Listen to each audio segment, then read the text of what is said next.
मनसुख भाई, पर्यावरण क्षेत्र में लोगों की जागृति आ रही है। हाँ। और ये आनंद की बात है कि लोग इसीलिए इसके लिए खर्च भी कर रहे हैं। हाँ। आजकल एक वीडियो बहुत अच्छा घूम रहे हैं, लाखों रुपया का खर्च करके 1000 ऐसी मटकी लगा दी कि जहाँ पक्षियों के निवास स्थान उसका घोंसला हो जाए। बहुत बड़ी बात है, पक्षी के लिए बहुत चिंता की है। जिसने ये काम किया है उसको मैं धन्यवाद देता हूँ। लेकिन आप तो पर्यावरण का ज्ञाता है, आपकी कुछ देखने की दृष्टि भी अलग है, तो उसका सब लोग उसका अनुकरण करें। तो इस अनुकरण में कोई चेंज के कोई नई दिशा आप देना चाहते हैं क्या? हाँ कन्नू भाई, मैं मानता हूँ कि जिसने भी वो 1000 से ज्यादा मटके लोहे के पिंजरे में रख दिए हैं, हाँ। उनकी भावना बढ़िया है बराबर, लेकिन उनमें ज्यादा सफलता नहीं मिल सकती।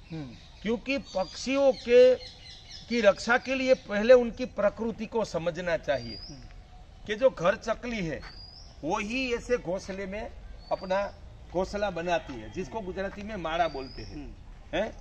लेकिन हजारों पक्षियों के घोंसला की डिजाइन अलग अलग है, वृक्ष की पसंदगी अलग अलग है। कि जो होला नाम का पक्षी है वो सिर्फ पहले पसंदगी करता है बबूल के कांटा वाला वृक्ष। जो बड़े पक्षी है वो बरगद पीपल के ऊंचे वृक्ष पसंद करते हैं। बुलबुल और अलग अलग चिड़िया वो वृक्ष की आखिरी डाली पर घोंसला और नीचा वृक्ष जिसकी ऊंचाई 15 से 20 फीट हो वो पसंद करती है। वो तासीर समझनी चाहिए। और ये वो पक्षी तो कोई मनुष्य नहीं है कि हम सारे गांव को निमंत्रित कर दे तो एक जगह भोजन करने आए, तो वो पक्षी इस तरह वो घोंसला बनाने वहां नहीं आएंगे।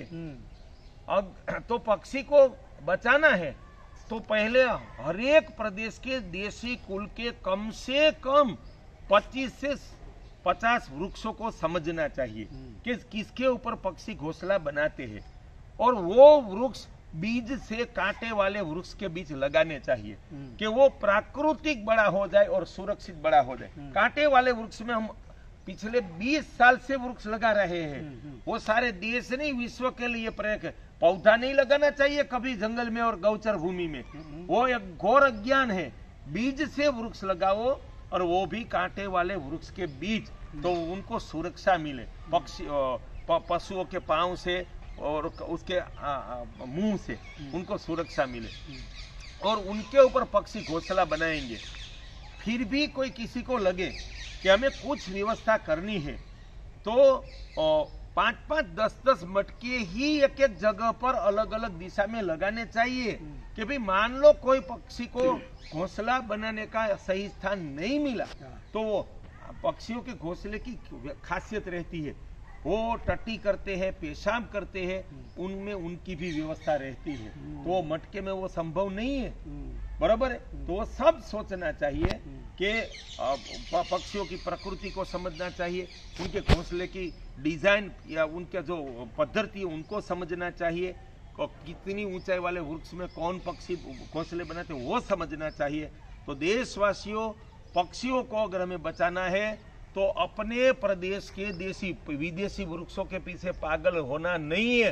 वो भी समझ लो कि जो जैसी स्थिति पंचमहाभूत की है वैसी स्थिति वनस्पति के, वैसी ही प्रकृति पक्षियों की, प्राणियों की, मनुष्य की है। अगर हम प्रकृति को बचाना चाहते हैं, पक्षी जीव सृष्टि को बचाना चाहते हैं तो पहले काम शुरू नहीं करना 1-2 साल तो पहले प्रकृति को वृक्ष का अभ्यास करो, बाद में वृक्ष लगाओ, तो ही हम भारत में और विश्व में पक्षियों की रक्षा कर पाएंगे।